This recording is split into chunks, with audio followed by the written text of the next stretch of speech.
Alrighty, we are back with episode 28, almost at 30 of the Break Even Brothers podcast. How's everything going, Brad? Excellent. We need a sponsor. So for those listening out there, episode 30, I think in the 30s, we're going to get a sponsor. I'm going to be doing an ad read. I mean, we pitched Claude Code, we pitched Cursor, like literally knocking at the door for a sponsorship. So for people out there listening, our viewer base is growing. I think we're a great candidate for a sponsored read. If I do say so myself. I have breaking news because I'm not sure if you know, but we do have a sponsor of this podcast. Okay. It's this app called Split My Expenses. And if you haven't used it, go check it out. It's really good. If you ever need to have a bill splitting app, check it out.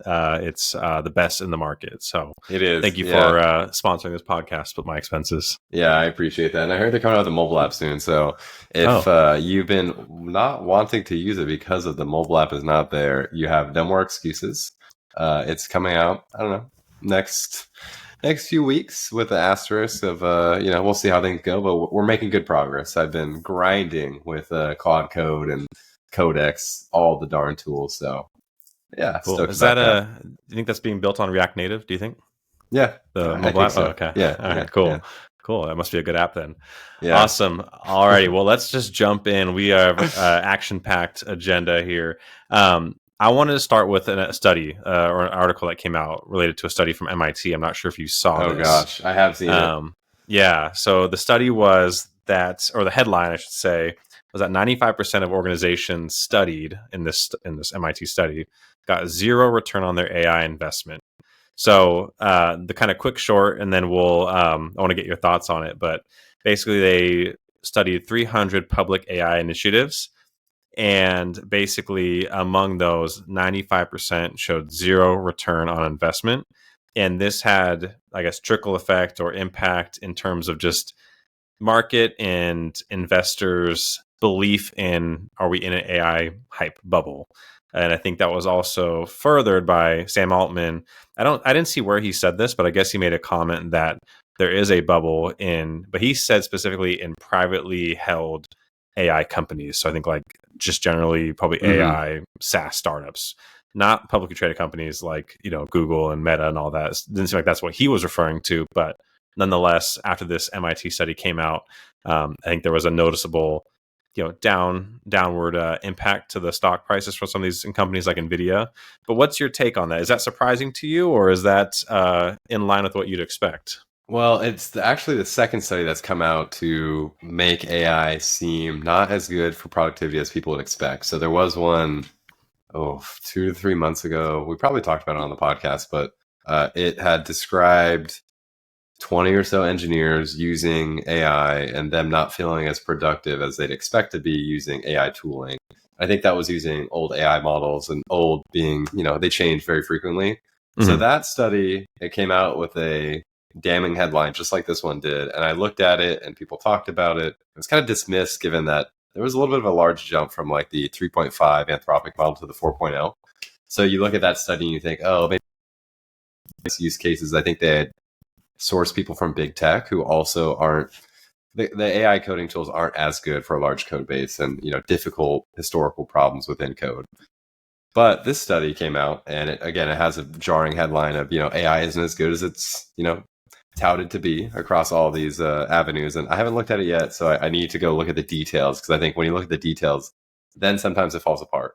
But my initial reaction is, my guess is that these people probably aren't, using the bleeding edge models. They probably aren't writing the best prompts. And again, I say this without having looked at it, so I'll have to look at it and report back on the next pod. But this is my assumption, because I use these tools. They're an insane level of like the amount of code that has been written for my mobile app with React Native using Claude Code has been astronomical, and I've only gotten better at it. And the reason I get better at it is because I'm on Twitter looking at how to use these tools from others, sharing their tips and tricks.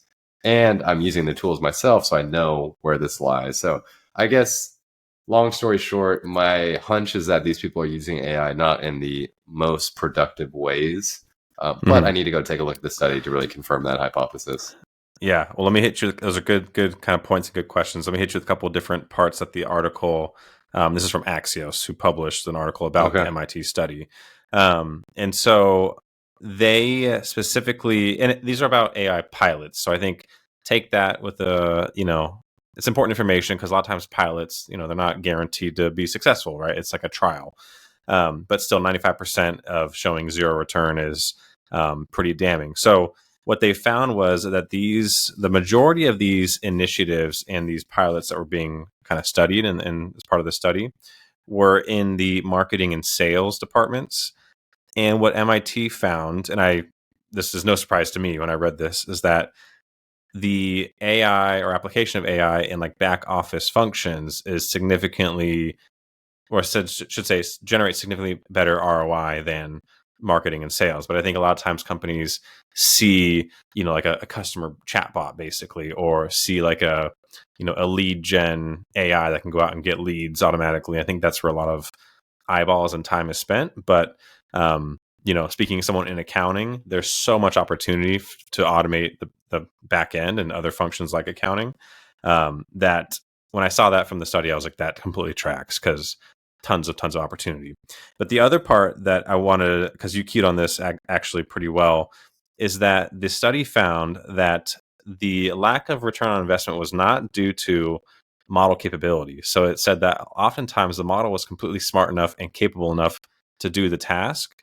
But the reason, and this is from Axios, this isn't me, but the reason is that there was a learning gap of the people within these organizations moving these products forward that did not understand how to use AI properly or design workflows, which I think is kind of what you just said, basically, of like, there's a gap between, and AI has moved so fast that there's a huge gap between what it's capable of and what decision makers are aware of its capabilities to go ahead and put forth, whether it's new products or whether it's, AI agents that are helping, automate certain parts of the business. So I thought that was really interesting. And again, completely what you touched on already with like, these models are capable. It's not that they're not capable, but it's the plumbing that goes on. It needs to be hooked up right. Yeah, there's a ton of skill in actually prompting these things well. And specifically with GPT-5 that came out, there's been new knowledge that GPT-5 is really darn good, but it's good with a good prompt. And we had touched on that in the last podcast, but I think it's only become more kind of prevalent when people are using it in Cursor CLI, and various forms and methods that these models are getting really good. But there is, as we talk about good, it gets sliced and diced in various flavors of like speed, intelligence, steerability. And I think Claude Code does a good job at understanding what you want to do, but doesn't take you too literally. Where I think GPT-5, it takes you literally and does it like exactly what you want to do. So if you're good at describing that, success. If you're not good at describing that, you won't like it. I think when people are using these tools, specifically, outside of engineering, they're not following the latest best practices that OpenAI posts like a cookbook or a prompt optimizer. No one's going to read that outside of engineering, and even inside engineering, not a lot of people read that. So it's very much that I think the frontier of intelligence and AI models is there. Do we know how to use it and unlock its full potential? Definitely not. And I think if I was, doing research in the AI space, like, the folks that published this article, I think it'd be a really fascinating way to say, like, I want to research AI's impact on productivity. I think the study and the results and probably the way they went about it, it's different when you're in the know and you're not in the know. And I hate to, kind of partition it in those two segments, but I feel like there is a lot of fast moving pieces in AI, not only the model releases, but just how to use these tools effectively and like how to have enough time to actually use them. Like you have to spend a lot of effort and time, and, I invest time and effort, and sometimes it doesn't pay off, sometimes it does. But if I was included in that study, I think I'd be a strong voice for saying, hey, this, has increased my productivity. I'm not included in the study, so obviously I don't have a say, but I don't know. I think there should be a more targeted way to get folks who are much more, in the know of the tools and know how to use them, and get those people in a specific study. I think maybe if we take a look at the study in general and say, does the average person know how to wield AI? I think that gives you a clear answer of no. And I don't think I'm surprised really to hear that. Yeah. Well, and also too, I think it's how people use it and what people's expectations are of it. In the article, there was a quote, and I think it's from a Wharton professor, and I think his name is Ethan Mollink, something like that. Apologies, I don't have it up in front of me, but the article quoted him, and I think he's like one of those kind of top voices in AI. And he said that basically the lack of adoption is because people are asking ChatGPT to do like parts of their work, and they're having trouble with having the AI show its work like consistently, or that it's not reproducible. And those are things that, I'm not trying to toot my own horn, but those are things that we've identified on this podcast as, I don't think you should be using ChatGPT in that way. And I think there's a difference between AI being able to help you with like admin type work, like drafting better emails, or managing your calendar. Great, but then there's also a different point of like automating workflows. Like if you have well-defined processes that you just need to get done, like it's a series of steps that you just need to do. It's repeatable. It's very cut and dry. That's something that AI can do, but you're not going to be able to probably do it just by, at least right now. And I don't know if you ever should just have it just be prompted. I think that's better suited for like a workflow. And I've talked over and over again about things like LangGraph and using OpenAI's agent development kit to like create actual workflows as tools. And so I feel like that's something that I don't see a lot of. I think a lot of the discourse is around prompting and just pretty much prompting. And whenever I see kind of corporate materials around like how to use AI, it's always about prompting. And I think prompting is an important piece, but that's not everything. We don't see MCP talked a lot about. We don't see, again, like workflows being talked about a lot. And I think that will come, but the pace of AI has just so significantly outpaced the ability for people to keep up with it. You know what I mean? And I think that study shows that. It's difficult for us too. I mean, I spend a lot of time on it, and there's people that spend a lot more time than me on it and are probably a lot better at it. And I try to follow those people on Twitter and get those insights. But yeah, it does paint a picture of the expectations are sky high. The pace is extremely fast and cutting edge. And if you just take people who maybe aren't as, on the bleeding edge, you probably won't get the best results. And it does matter on the function and the task and the expectation. So I think with all that said, I expect a few more of these studies to come out, and I expect it to affect stock prices, expectations. I think there's a lot of people who kind of sit on this AI antagonist camp. And I think when those articles come out, that is like pointable proof to them saying, oh, AI sucks and it's not that good. And AI is not great for everything. I've had my issues with it. I've yelled at Claude, ChatGPT, any assistant, I've had my fair debacles with, but they clearly are a level up. And like, if someone took that away from me today and told me I couldn't use it, ever again, I don't know. That would be a huge loss. And I think that alone, kind of the premise of when you use it, you're like, yeah, it's pretty good. But if you take it away, that feeling of like, oh, I'd never be able to use Claude again or ChatGPT again, that feels like a big loss. And I think maybe it's not the perfect way to frame it, but for me, that value is clearly there. So do I agree with the study? I mean, maybe it's just framed in a different way. I think it'd be great to have a power user AI study and maybe talk about how high the productivity is being increased versus if it's being increased at all. Because I think if you choose people who are closer to the tooling, have more experience with it, it's always a yes. But how tall is that yes? How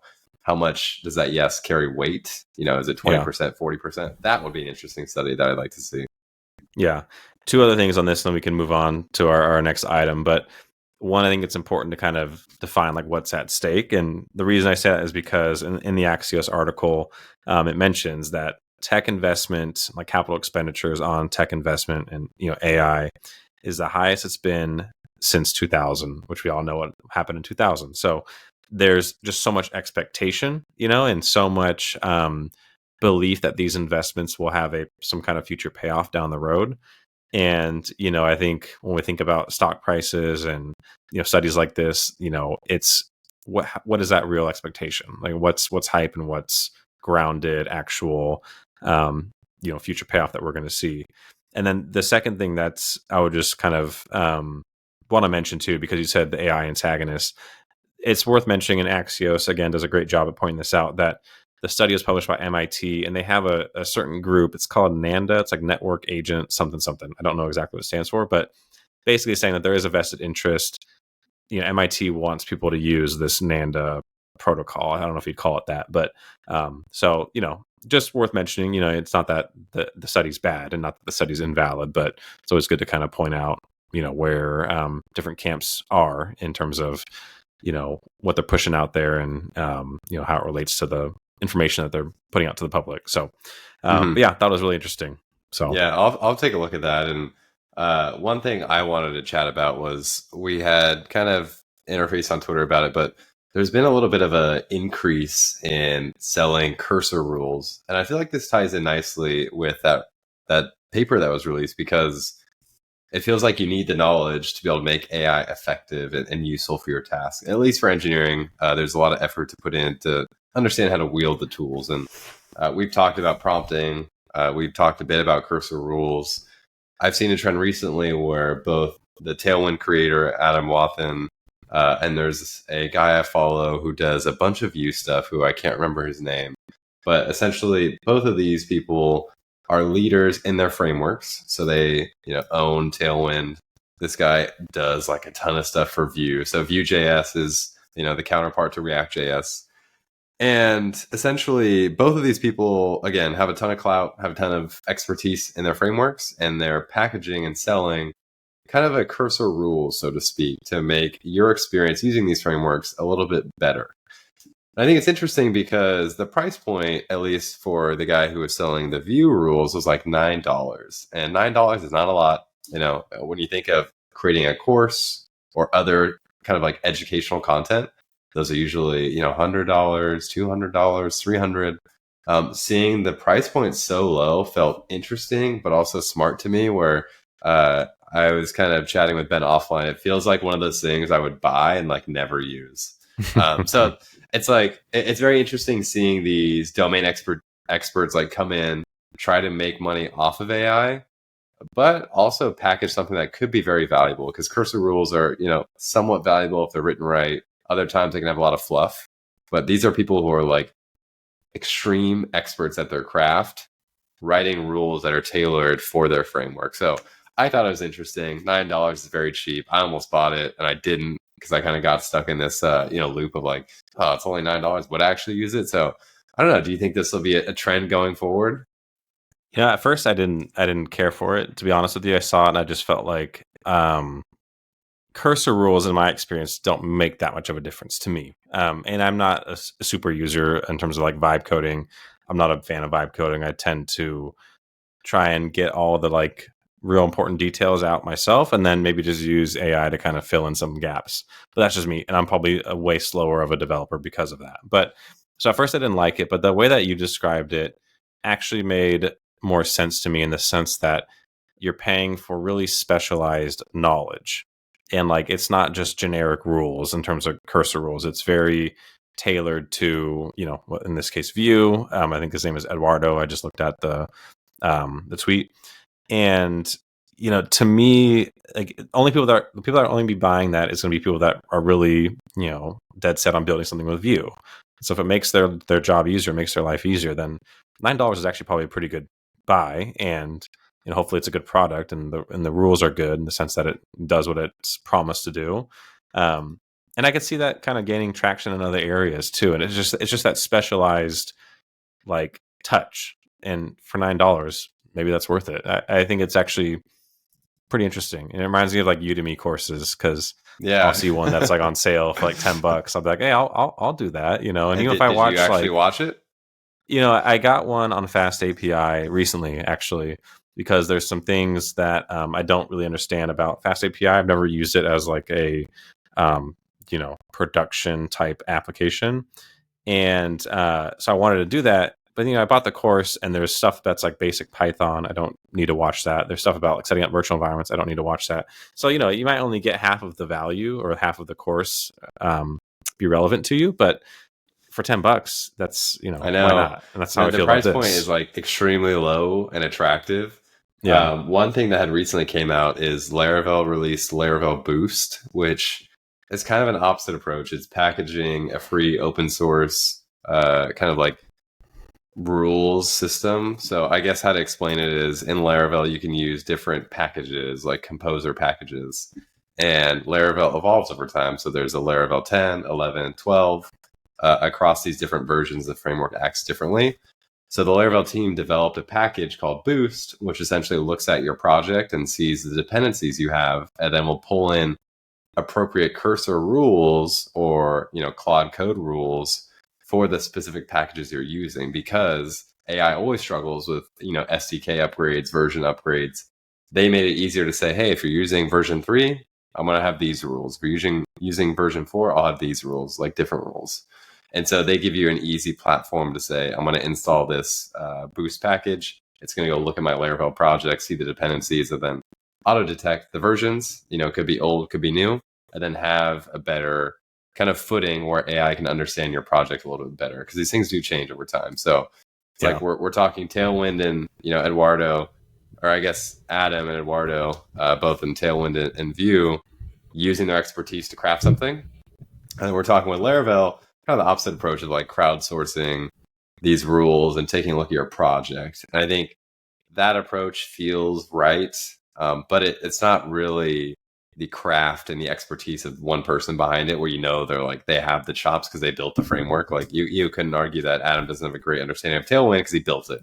And same with Eduardo, he built half the Vue stuff. So it's really interesting to see this dynamic of people trying to monetize in the AI space, and no one's going to try to compete with Claude Code or try to make a better model than Anthropic's model. So like, where do you make money as a creator, or maybe an engineer, a lead engineer on a project, where people like want to get some knowledge out of you, and how do you provide it? Maybe that ends up being cursor rules, because like I could see more leads of frameworks coming out with, hey, this is the rules I would write because I know the framework in and out, which can just be extra money. Yeah, and I see that they have affiliate links, so we'll definitely think it's a great product, and you should go buy it. No, I'm just kidding. That's cool though. Yeah, and I think it's something that in this, I don't want to say AI era. I think that's too dramatic, but like in this time where there's just so much AI and it's making jobs change pretty drastically in certain ways. For someone that has specialized knowledge in an area to have, I'm sure he has a job, or I'm sure he has a primary, income source, but to have another source of income that is, he just, I don't know how much time is involved in managing cursor rules, but, I'm sure the idea being that he publishes the cursor rules as a product, people buy it, and, it can be like one to many in terms of kind of customer touch and all that kind of stuff. Right. And so I think it's smart. I think it's smart on his part. And I think, again, the people that he's probably targeting are not just your average, front end developer. It's probably people that are really like die hard and making things in Vue.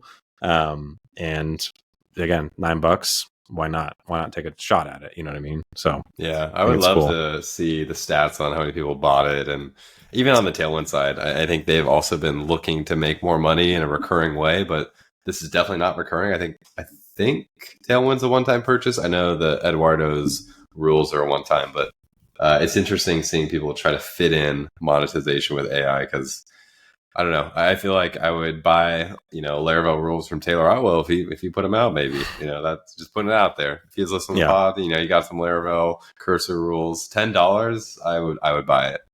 Yeah, that's interesting. We will see. Yeah, cool. Okay, so we talked a little bit about the MIT study. And in that study, I mentioned that the stakes are really high because the tech capital expenditures has been the highest has been since 2000. Well, kind of in related news, we talked last month, I think, about Meta's $1 billion offers and how they're poaching top talent with these crazy lucrative deals. Well, apparently and reportedly, that is being put on ice by Meta, and that there is a hiring freeze specifically in the super intelligence AI division. And so it's interesting because it seems like they opened that door, maybe got the talent that they wanted, and then slammed it shut. So, Brad, I'm sorry to say that there might not be any $1 billion offers headed your way from Meta. I was just going to say, one note I have to say, put on ice, man, you should be a news reporter. That was clean. I am, dude. I am. Here we are. Right? I'm reporting news. Yeah. So basically, it's again being reported, and that any like exceptions to the rule have to be specifically approved by Alexander Wang, who we've talked about, was part of that kind of acqui-hire. So it's interesting to see. Again, I think the timing of it's very interesting because we had the MIT study. We're seeing this hiring freeze go on with Meta. Are people starting to kind of tighten the belt a little bit and start to be maybe more grounded in terms of like what they're gonna expect out of AI and how much money it's gonna cost, how much money it's worth putting into, you know. Yeah, I mean, I'd be surprised. They hired so many people. If they were able to pull off taking this large chunk from, OpenAI, Anthropic, even DeepMind, and bringing all those people to Meta, having them, work well together. Everyone has their own chunk of the pie. Sounds pretty tough to do that. And, I've worked at Meta. There's a lot of people at Meta. It was a very performance-driven culture. People did projects for performance, and it was very much a topic of conversation throughout the year. And there's a lot of pressure and a lot of scrutiny on why you're doing things. And I imagine in this age where people are getting paid hundreds of millions to be, acquired as an asset, that performance culture must really, really add up here. And I think the people who will probably join will be under an insane amount of pressure, but they're getting paid buckets. And I think on top of that, I've also seen tweets, I think within the past 2 days, that some people who have joined Meta are actually leaving.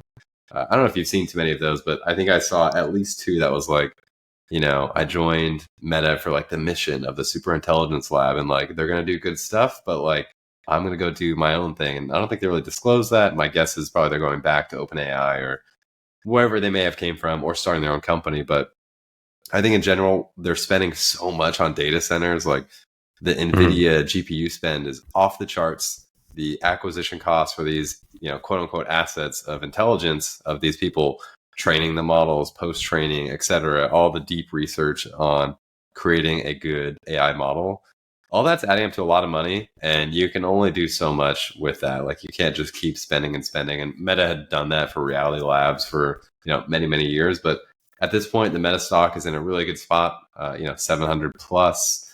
Zuck has this new kind of like energy and charisma, and it is like really putting his eye on AI.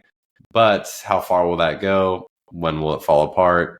We've seen so much news, but how is it going to tee up? And I think now we see the first glimpse of, hey, it's not perfect. They got to figure things out. You can't just hire all these geniuses and put them in a room and greatness happens. I'm sure we'll see great things, but it's not as simple as that. You need to have, structure, order, a roadmap, all these things that are critical to delivering success with lots of people. They're going to lose people. They're going to have a hiring freeze. There's going to be chaos. I expect good things to come out of it over time, but I'm not super surprised to see that they want to kind of halt things, get things under control, realign themselves, and probably move forward. I expect them to keep hiring maybe in 3 to 6 months, but for now, yeah, probably just a short pause is my guess. Yeah. And it's interesting because, I think one of these questions is going to be really open-ended, and I'm just curious what you think about. But I did want to, I guess, point out that just because you throw a boatload of money at something doesn't mean it's going to work out. And I think, and this isn't to be critical of Meta, it's going to happen to any company. But, there's a couple kind of more notable recent, maybe, I don't want to say fails, that's probably too harsh of a word, but tries that didn't work out. So I think Metaverse, I think, is kind of, that just didn't, I think, hit the ground like maybe they originally thought it would. And then the other one that comes to mind immediately is, I'm not sure if you even remember this. I guess you were probably there when this was happening. But Libra, the like stable coin project.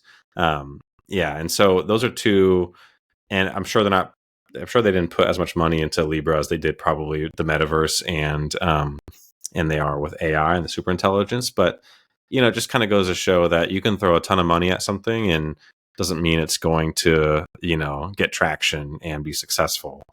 But the other point that is interesting, and, those offers are so, again, they're just so distant to like my world. And frankly, I don't think I'd ever want that kind of offer and that kind of pressure that comes with that.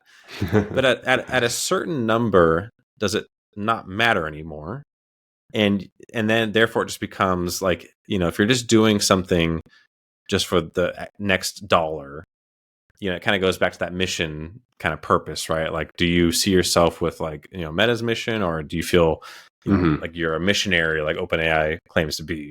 And so I wonder if people are finding that, if the people that are leaving Meta reportedly, if they're finding that like, hey, this wasn't really, this $100 million increase isn't worth it. I don't feel that tangible increase in my worth.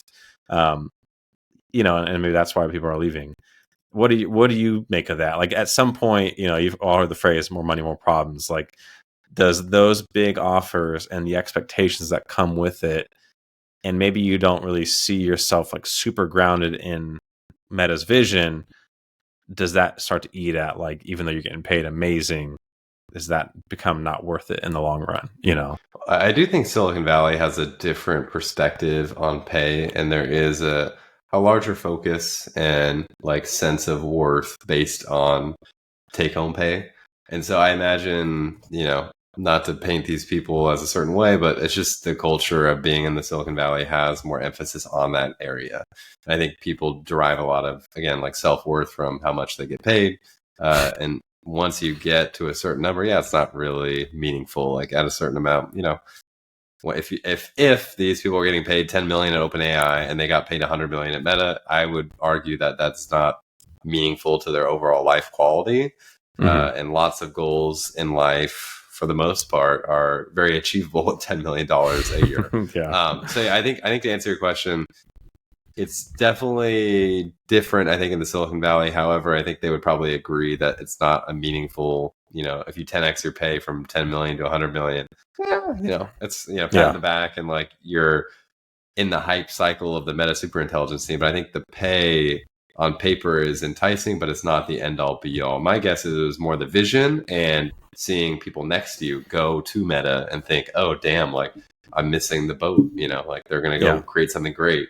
And then they come along for the ride. And again, if it's a $100 million offer, it's probably 25 mil a year, which is also insanely high, but they're not getting that money immediately. I'm sure there's a sign-on bonus that gets clawed back if they leave. So at the end, I think people who have joined Meta for the mission and potentially for the pay, and if they see things are awry and just chaos, I imagine it's very easy to go back home. OpenAI wants them. It's very easy to say, hey, I apologize for the chaos. I'm back here with your mission. And like you get a glimpse of what Meta is like. Not to say it's a bad place. I enjoyed my time there, but I can imagine with the intense focus on AI, it can probably feel kind of crazy. Like you can only imagine with that much money and that many important people who all think they're important, who they probably are, but it's just probably the talent density and the intense focus from the company creates an environment that might be chaotic and not the most fun place to be at. And I would expect at OpenAI it's probably also chaotic and crazy, but they're not flinging around like news articles that they're paying people 100 million and 200 million. Like probably, you have OpenAI stock that's worth a lot, but it's a different beast. And so I think the grand scheme of things is I'm glad the people who have joined Meta have the courage to leave, because I think, you can feel like you're stepping away from something big. But if they came from somewhere where they're already making big things like OpenAI, Anthropic, probably feels like they're coming right at home. And we had talked about some of the Anthropic folks going to Cursor, and then they like left like 2 weeks later. So if there's anything I've learned about the AI space, it's that these companies and these employees are very, transferable. Like the people who will hire them, it's an extreme skill, extreme asset for these people, and like they can go wherever they please. And so the door is always open on each side, it sounds like. Yeah. And it's hyper concentrated in Silicon Valley. Like, and, that it's been Silicon Valley, of course, for the last, 20 years plus now, but specifically within AI, I don't want to say never, but like I can't think of a time where I've seen such a concentration, like within, 5 zip codes of like, this is where everything's happening. And, you're on site or hybrid, it's not a bunch of remote work typically at these places, because you're probably expected to be there and be clocking the hours. But yeah, it's definitely a fascinating talent space in that hyper niche area, around AI development. So yeah, it'd be sad if the age of the Meta offers are over. I was hoping to snag one of those maybe for 200 mil, but maybe next time when they start hiring, this podcast will push us up there, and we'll be a dual package, 2 people for 100 mil. That will be okay with me. You'll look back and say that was a steal, honestly. So I mean, I agree. Look at us. Look at us. Yeah. The other kind of big AI news is reports that Apple is considering using Google Gemini for the underpinning of Siri, the next iteration of Siri. And we've talked before about Apple and the lack of AI, and it seems like it's been a miss. And so just a couple of details on that. So this is being reported by, I think, Mac Rumors, Tom's Guide, and 9 to 5 Mac, Tech Radar. So it's not, it's not 100% confirmed, but these sources do cite that basically Apple is considering, it's doing basically like an A/B test of a proprietary Apple AI model versus Gemini. And they're calling it Linwood, which is Apple's model, and then Glenwood, which is Gemini. But still that they're finding that Glenwood, the Gemini model, is outperforming Apple's model. And so it's something that they are reportedly thinking about using for their own product, which to me is pretty just wild. I think, said another way, for so long, probably the last 20 years, it was in the kind of hardware space. It was, Apple iPhones versus Android, Google's Android. And there was, in my opinion, I'm a Mac person, like Apple had a really good domination on that front.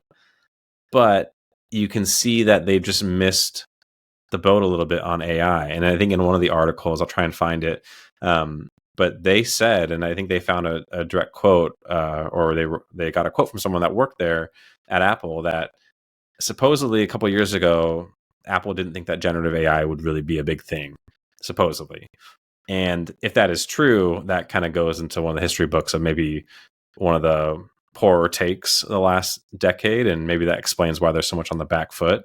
But what do you make of that? To me, it's fascinating because it's almost, I don't want to say humble pie, because I'm not saying that Apple's, lacks humility, but they've just had such a dominant position for so long to have to kind of go to Google and use their AI model. That's got to kind of hurt a bit. It's got to kind of be a bit sour of a taste. Yeah, I mean, Google puts out good AI models. We've been singing their praises for Gemini, 2.0, 2.5, 2.5 Mhm. Pro, Flash, Lite, whatever. They're pretty darn good. They're very cost effective, and they have an extremely good free tier, which probably Apple would, obviously blow through.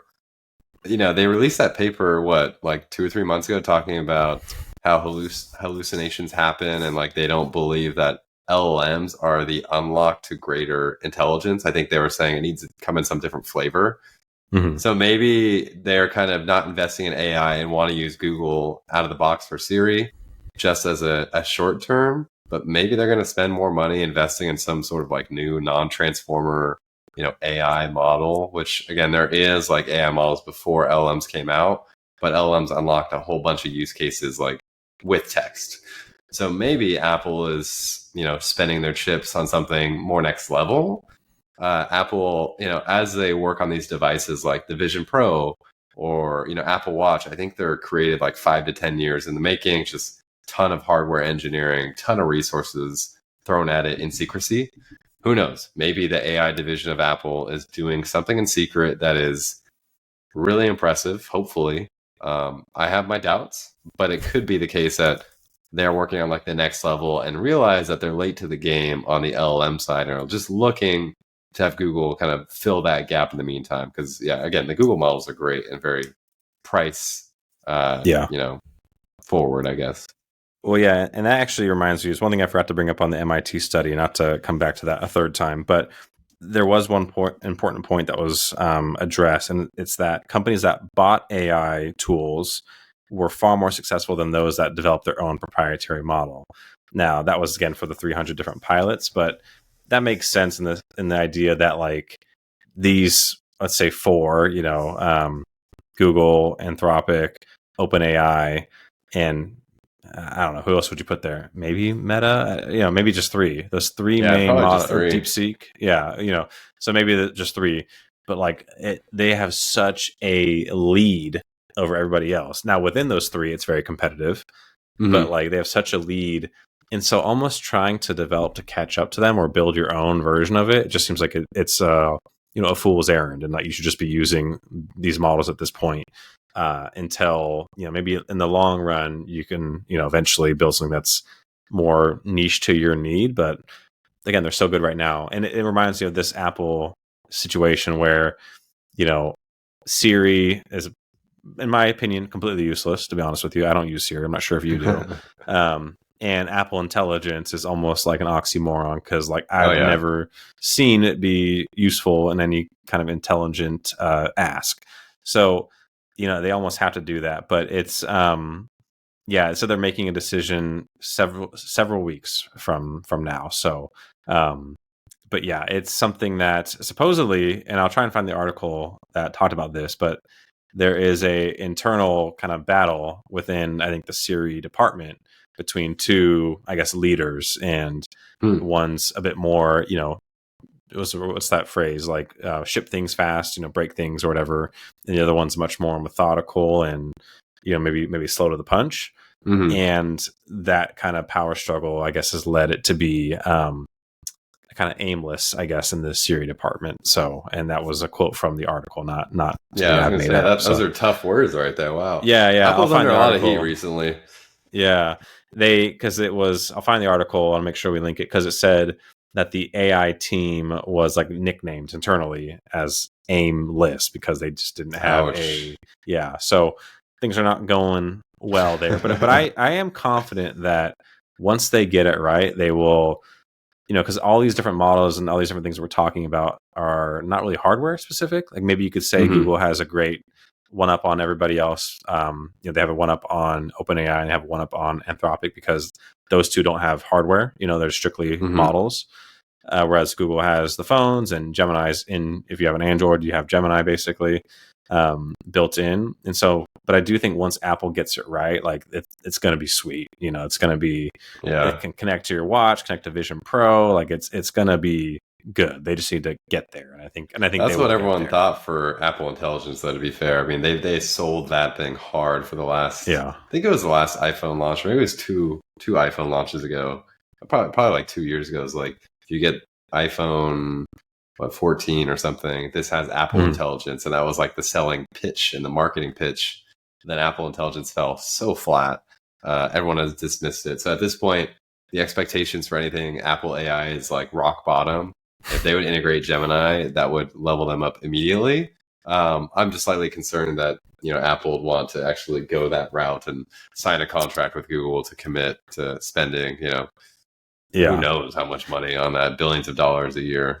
Yeah, one important detail, and then we can move on. In the article, it's being reported that it's Gemini, but a custom version of Gemini that will run on Apple's servers, like on Apple's infrastructure. Okay.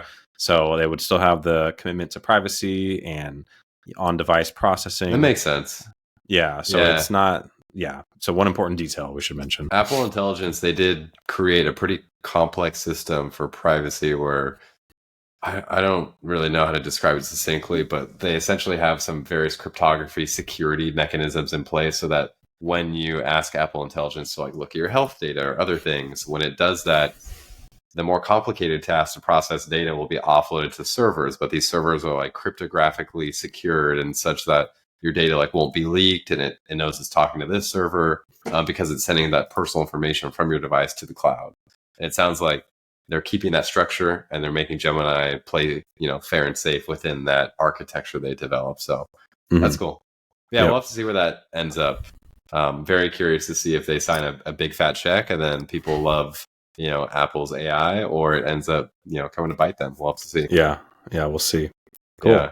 Well, one thing I saw very recently is there's a new terminal in town called Ghosty. And Ghosty has made the waves on Twitter, being kind of this extremely well put together terminal. So if you use the macOS terminal that comes out of the box, it's not that great, very clunky. There's plenty of terminals out there, Zed, Warp, you name it.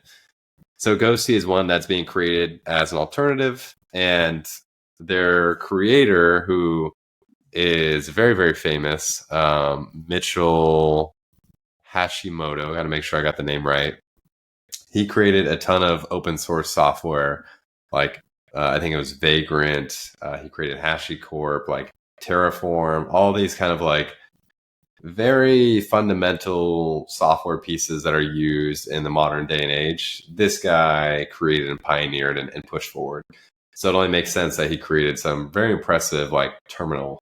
But long story short, Mitchell posted recently on the Ghosty tool, the CLI tool, saying AI tooling must be disclosed for contributions.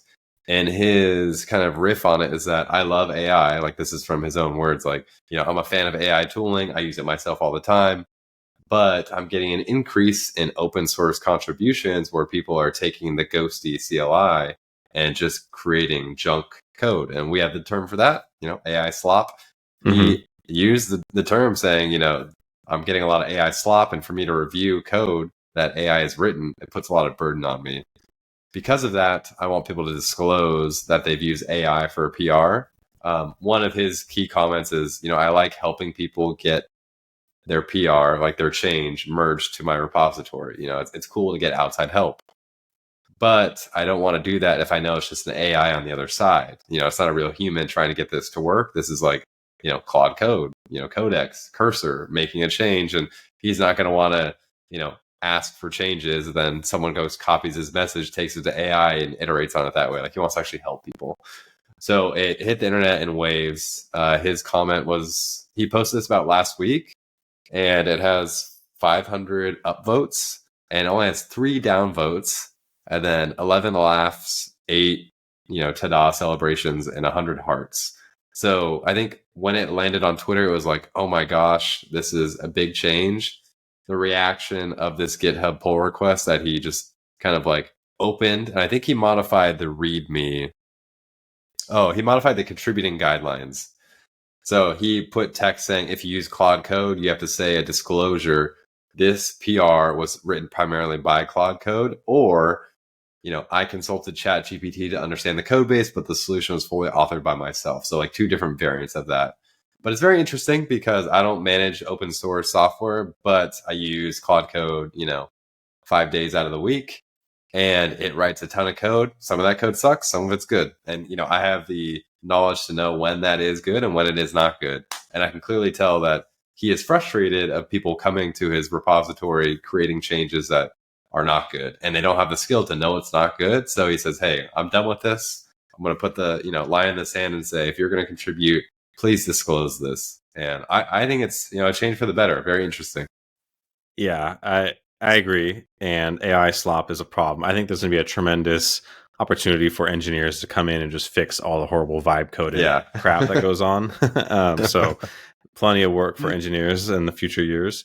But my favorite thing about that announcement and the tweet was just the tweet replies were incredible. Like just the amount of like, I guess snark maybe is the right word, or just like backlash is just so insane because, one of the examples was people were saying, oh, like you just don't want people to submit with like AI code. And like, he's literally like, I didn't say that. And that's the wrong takeaway, I think is what he said.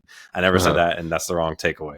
And like, there's so many other ones that he didn't even respond to, where it's just basically being like, oh, why is this even being discussed? Like, are we going to have people disclose their IDEs too? Like, where's the line? And it's just like, just read what he's saying. It's not what he's saying. So it always, whenever I want to get discouraged about humanity, I would just go to Twitter and just look at replies to like just wholehearted, like completely innocent, honestly logical posts like this, and just see people's responses and just go, oh yeah, there's still lots of brain rot out there, I guess, for lack of a better word, because it's crazy. I think people really latched onto that because AI tooling must be disclosed for contributions, but if you actually read his communication, his thought process about it and how he describes it in his actual changes, very straightforward. I think if you read that as a headline, your first reaction might be like, oh, that's odd, or I don't agree with that. But then when you read it, it totally makes sense. So I think it goes to show that lots of people do not read things and will only take a headline for a headline. I'm curious if, Mitchell's repository looks a little bit better now, or people are like, because we saw all those poor responses or just odd responses, people are like attacking him in any way to just kind of continue down that path and be like, I wrote this myself and it's clear AI slop. So very, very interesting. I expect people to follow. Like, honestly, I wonder if like Laravel, for example, a very popular open source, framework for PHP, if they have that same problem where people are just coming in, writing junk code. My guess is probably not. I think I'm gonna take a look right now, but I think Ghosty is written in Zig. Yeah, so it's written in Zig. I don't know if you've heard of the language Zig, but it's kind of a nuanced language. not nuanced in the fact that it's hard, but it's just not a ton of people know about it. And AI is really good at, understanding any language. So I think he probably has a more complicated problem than others writing this open source software in a language that not a lot of people understand. So they lean on AI and writing a terminal. I guess his official description of Ghosty is a cross-platform terminal emulator. So, a handful of words there, but essentially a really complicated part of the computing stack with a complicated language that not a lot of people know. I imagine it's AI slop all around for any contribution. So he probably had to put his foot down, rightfully so, due to the facts of what he's working with. Yeah, just to call out, I think he's responded to these things fantastic. I love reading his responses on Twitter. Again, they're hilarious to me. Someone said why, and then he said, "Sorry, this only applies to people who know how to read as a first stop. Once you learn how to read, though, the PR contents explain it all. Reading is cool." And he replies immediately after that. And he says, "Oh shit, you can't read this message." So, fantastic response by Mitchell, and way to go. We're cheering you on. That's pretty good. I didn't see that, but I just saw it now. Yeah, fantastic. That's honestly better than the first message. So yeah, way to go. Cool. Yeah, I was gonna say one thing on the disclosure piece of it too. It's just kind of goes to show, there's so much again slop out there that you have to have a critical eye to spot just fake fake news and fake videos. Now videos are getting so good that it's gonna look like, oh, you could make president say something he didn't say. There's so many different things that you can do, and it's gonna get into a weird time, I think, pretty soon, and if it's not already. And yeah, we'll see if the humanity can live up to the test of discerning what's real, what's not, and putting your name on something and having actually mean something when you contribute to open source repo like that. So we'll have to track the PR, maybe check back in 2 weeks and see if there's any merged pull requests, and see if Mitchell is just hounding people in the pull request discussion just with great comments, because again, he's not being rude in any way, just being very clear when people are kind of trying to be rude to him. So I wonder if he does well in the PR discussions. The 3 dislikes are from Anthropic, Gemini, and OpenAI. Yeah. Cool. Okay, cool. Well, let's wrap it up. I had one last kind of tidbit I want to chat about, and that is actually from my old stomping ground, PwC. So PwC, for those that maybe are on the engineering path and aren't familiar with them, they are a Big Four accounting firm, and they do audit and tax, but they also do advisory services as well. And they're a huge global company. And they made headlines, I guess, or published an article. I think this is actually a month or two ago. I'm not sure exactly, but it's made its rounds to me in the kind of Twitter and LinkedIn algorithm recently. And so I thought it was interesting because the headline is, "In 3 years, junior accountants will be doing the job of managers." And so it's okay, all right, well, let's see what's involved there.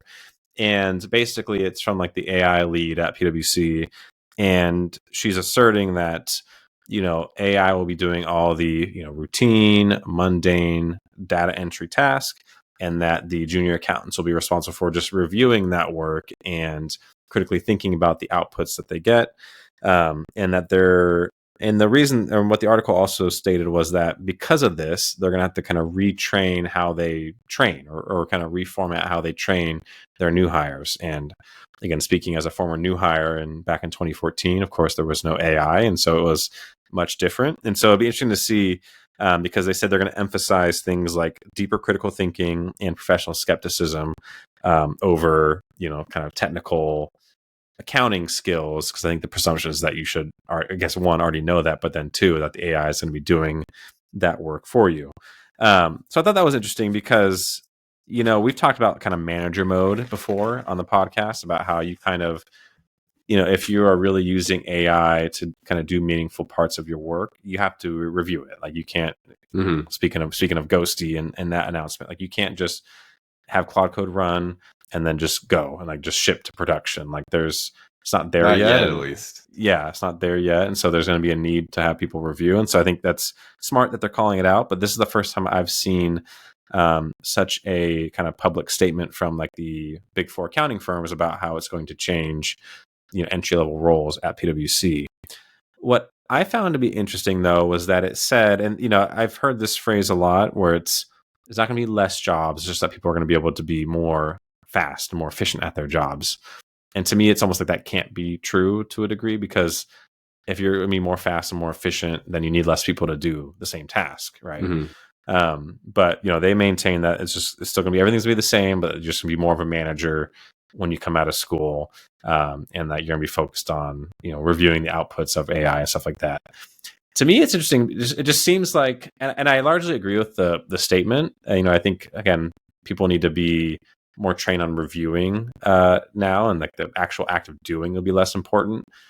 But I just don't buy that at a large scale you're going to like hire new grads out of college and just have them review AI output. Like, to me, something doesn't add up with it, and I guess it stems from my maybe lack of I don't have a clear path of like where that kind of accounting path goes, like in the long run with AI.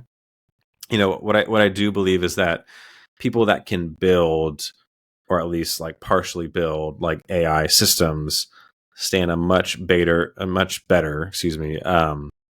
like foothold in the job market than people that just consume AI. And I think I've said that before, where it's, if you're just consuming AI, that can be anybody, right? Like if you're just taking the output of an AI, so why would they need you? And I think that's where, sure, you might be a CPA, you might be a trained accountant, but there's a lot of those out there. And we might need less of them because of, the automations and AI that's going on. So to me, I'm not sure what to make of all that yet, but I do think it makes sense that they're going that track. But I don't know. What do you see in terms of engineering? Like, of course, coding has been one of the areas that's just taken off. Like, you can generate so much code so much faster, and it's such good quality.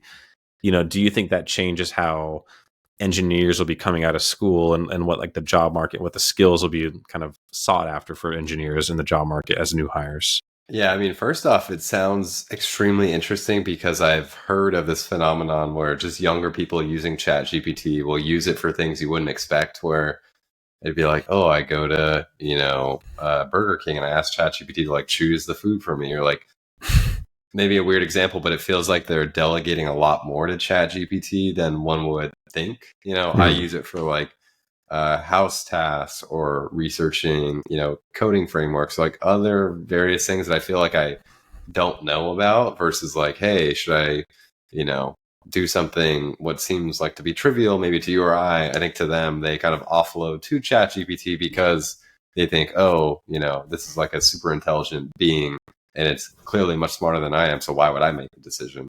So it's interesting that it's positioned that way as a manager, because I think, truthfully, the folks that are using AI in this capacity that I described will probably be much more in tune with how to use it. And again, consuming AI versus like writing a prompt and building workflows is vastly different. But I think people will be a little bit confused initially of like, will they be ready for it? I think maybe they will be, because they use it so much already, at least, for the few folks who are very like ChatGPT focused.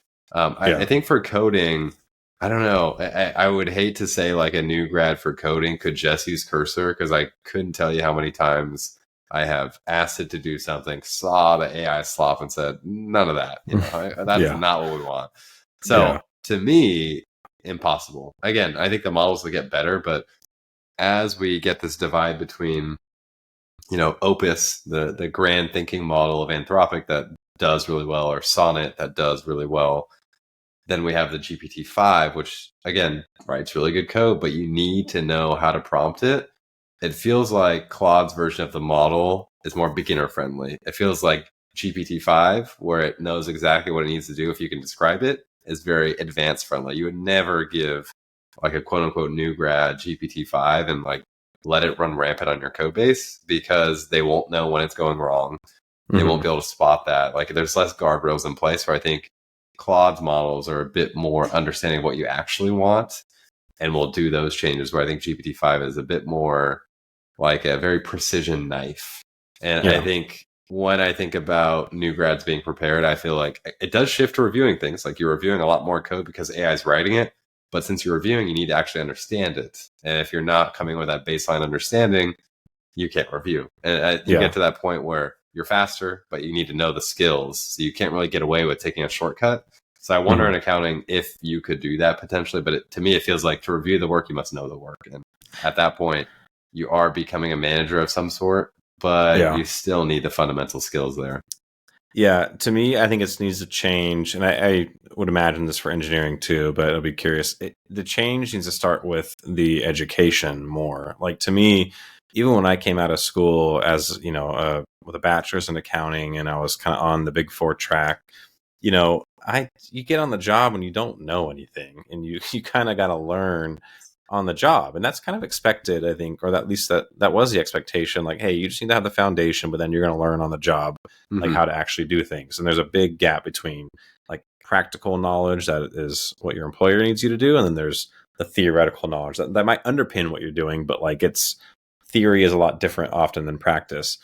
And I think in hindsight, like if I were to go back and make the accounting curriculum today, I think you would need to put so much more emphasis on like systems and data, and like learning how to like set these things up with like, how's the general ledger get stored. Like I had one class on accounting information systems, and it was, great teacher, but nothing wrong with the class structure, but it was like focused on Microsoft Access, which never saw after that class. And there wasn't really any SQL.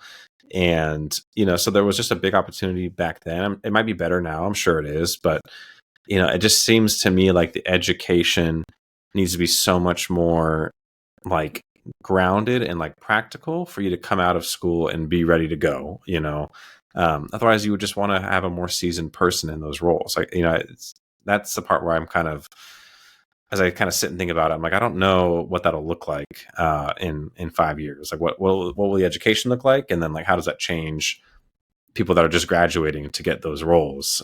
Yeah, I think it shows, at least in the computer science side of software engineering jobs, there's not really a market for new grads, and it's because AI has gotten to that point where it can write code at the new grad level. Like, I mean, it can definitely write far past that, but on the average, I would pin it at that, like maybe at the minimum, actually, so to speak. But they don't have the skill, like you mentioned, of on-the-job learning and understanding of when things go wrong and how they go wrong. And because they don't have that, they're not as in demand. I mean, not all companies are hiring new grads anymore, which is a stark contrast from when I graduated college. It was very much like, we need you, we need everybody, we need everybody now. And as we're in the current age of AI, that is not the case. It's a complete 180, and it's kind of sad to say, because as I've helped folks like new grads prepare for interviews and such, I very much push them towards using AI, because that is the future. You need to position for the future, and that is what the landscape is for software engineering. So I imagine the roles being different in the future, and how that'll affect new grads versus more senior accountants and engineers. It's going to follow a similar path in terms of like, you need to know this stuff, and you need to know how to use AI. How you package that in the education system so that you can get hired in the appropriate context, I'm not sure, because it kind of comes to that dilemma of like, oh, you need 5 years of experience for a new grad role, like a stupid job requirement description like that, where it's like, that's impossible. How do you do that? How do you pull that off? So I think we'll end up in a spot where there'll have to be changes, and it could be you work with AI, and that becomes a proving ground to say, I'm not only a new grad, but like I'm a well-versed AI new grad, and that becomes something, oh, we want to hire you, not like the traditional new grad who has the degree but no AI experience. Yeah. And I think it's not enough to just try and like get better at prompting, because that's what I see whenever I see like an AI training. It's always just basically prompt training. And I think it's important, but I think there's so much more about AI and like being able to use AI than just prompting. Don't get me wrong, it's important. Like in the article with PwC, they talked about also KPMG, which is another one of the big four, that they have like a retreat for their new grads. For 2 days, they go to their like kind of training ground in Florida, and they like learn about AI. And when I kind of went and read through the article, it was like pretty much just prompting, and how to prompt Yeah. it differently. And the use cases that they cited was drafting emails and doing industry research, which like, okay, that's cool, but there's nothing, novel about that. And, so it's a good starting point, but like there's so much more to it. And I think once you stop at prompting, I think that's a mistake. Like there's still a lot more to learn. And actually had some people ask me, like, what should I learn like about AI? Like what should I spend? Should I do a course on AI and all that kind of stuff? And I told them, I was like, I think honestly, your time is better spent like learning like SQL, like learning how data is stored and how data is managed. That's just my own personal opinion. Now speaking to other accountants, but like, because to me, like learning how to AI, it's, I think it's more important to understand like the systems that are in place. Like how is the data stored? How can you query it? Of course you can have AI help write your SQL queries, of course, but like just knowing the foundation of that to me is more important than like knowing how to massage ChatGPT to give you an answer in a certain way. That was kind of like my, podium or my soapbox, if you will. So, yeah, it's gonna be an interesting time in education for sure, and in new hires. So we will see. The future is fast approaching us. It's already here. Yeah. Cool. Cool. Well, that was a lot. I know we talked about a whole lot there. Yeah. I'm ready to dive into bookmarks, and the Let's one do it. that I have is from Peter Steinberger. So I think I brought him up before, but he is kind of in my head the lead on AI tooling and AI workflows for engineers. So he has spent oodles of time just tinkering with every known AI tool, AI ID out there. And he kind of builds in public or talks about the stuff in public, saying what works and what doesn't. And it's great to follow his tweets. I, have a lot of intention in following his updates, but sometimes it's overwhelming and he talks about a lot of things. So what he does is he writes blog posts, maybe like one or two a week. So a decently high frequency. One he had put out actually today was his current AI dev workflow. And he uses Ghosty, Claude Code, and minimal tooling, which is what he calls maximum productivity. And he underlines less is more. And I love that because I think as you go through the AI tooling rabbit hole, you say, how can I write this crazy prompt? How can I use sub agents? How can I use blah, blah, blah, blah, blah? I think you get to that point where it's hard to measure your productivity gain using all these little tips and tricks and little things that it feels overwhelming and not very productive. Like you spend more time setting up the tools and trying to squeak out 1% here versus just getting things done. And he essentially boiled it down to just use Claude Code, use a good terminal, and review the code. Other than that, don't need any complex setup or tools or layers and layers of stuff. No work trees, no crazy things like that. Like literally just use the tools, yap to your computer using AI voice, and you're pretty much good to go. And I like that because I truly trust his opinion. He builds a bunch of stuff. He sold companies. He's very much an engineer at heart, and he spent a ton of time with them, with the tools. So whatever he says, it's not really the gospel, but I trust it in the fact that he spent the effort and the time. And as we've talked this whole podcast, you got to spend the time and effort to learn these things. And as you do use them, you learn more about them. And I think that's where I lean on his kind of expertise is he's spent more time than most. Due to that, he knows what works and what doesn't. And he has that engineering background. So all things considered, give it a listen or give it a read. Basically, he distilled that simple is better, and here's what he uses. And I think it's a fantastic resource for people to just kind of follow and get up to speed quickly. Yeah. I saw he had a nice post about MCP servers and that, like how much token space that they take up. A ton. Because MCP, I love MCP. Like I think it's awesome, and but it's good to know, and especially as like agents come more and they start to use MCP, and you have limited context windows. Then it was good stuff. So cool. I had a late Audible. I actually had a different bookmark, but I swapped it out for this one because I just saw it today, and I think it's really interesting. It is a tweet from someone named Mark Kohlbrugge. I don't know how to say his last name. He's very much in the levels FYI category. I've seen this guy. Yeah. must have some kind of Nordic name with the little O with the 2 dots above it. So apologies if I butchered your name. But Mark, we'll just call him Mark. So he put a screenshot of Cloudflare, that there's an option now to block AI bots by default. And so I thought it was interesting because, of course, the whole, reason I guess we are here is because for years, these models web scraped all the content on the web and built up. That's, the foundation of the AI models. I'm generalizing a bunch, but that's essentially how it happened. And we talk about like how the models are trained really well on PHP because they kind of were scraped on those kinds of sources and stuff like that. So it's interesting to see, I guess, the walling off that might start to occur. And basically Cloudflare, which it's pretty like used, like it underpins a lot of sites, right? See how much more that gets turned on, like this block AI scrapers, and see how that impacts maybe businesses or just engineers that are reliant on AI scrapers.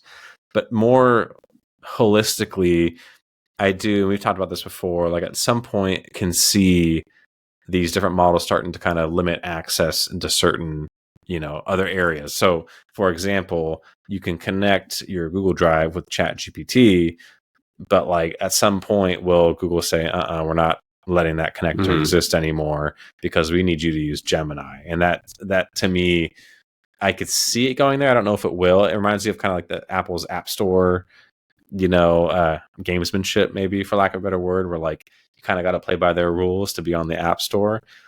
I wonder at some point, it seems like AI is very open and you're able to kind of use different models and stuff like that and connect to different things, but will that start to kind of close off? And to me, this Cloudflare one is interesting because this is the first time I've seen it really kind of block like AI scrapers, and yeah, it's interesting. Yeah, I think there's been discussion recently about Cloudflare blocking like Perplexity that we talked about. It's kind of a weird state where all these AI chat apps like ChatGPT or Claude or Perplexity are all scraping the crap out of the internet right now using various methods. And Cloudflare underpins, at least half the internet is my guess. And they are kind of sitting in the way of, do we allow this or do we not? And they are the bandwidth people. So as people request, data from your site, it goes through Cloudflare. They pay money for that through their, servers and infrastructure. So they kind of have an incentive to reduce AI bots to save themselves money. But it hurts the experience. And yeah, it's kind of a weird contention right now where they own the internet. They have the control to almost like turn this off. But should they? Why would they want to do that? Do they want to just save money? Is there something else, in play here, like vested interests? It's hard to say. It's kind of odd right now. Yeah. It'd be interesting to see as the gets more and more competitive, and start kind of doing some gamesmanship between the different providers and the competitors in this arena. So yeah, it'd be cool to see. Cool. All right, well, let's wrap that up. Good stuff, Brad, and we'll do it all again next time. Awesome. Sounds good. Cool. See ya. Thank you for listening to the Breaking Brothers podcast. If you enjoyed the episode, please leave us a 5-star review on Spotify, Apple Podcasts, or wherever else you may be listening from. Also, be sure to subscribe to our show and YouTube channel so you never miss an episode. Thanks, and take care. All views and opinions by Bradley and Bennett are solely their own and unaffiliated with any external parties.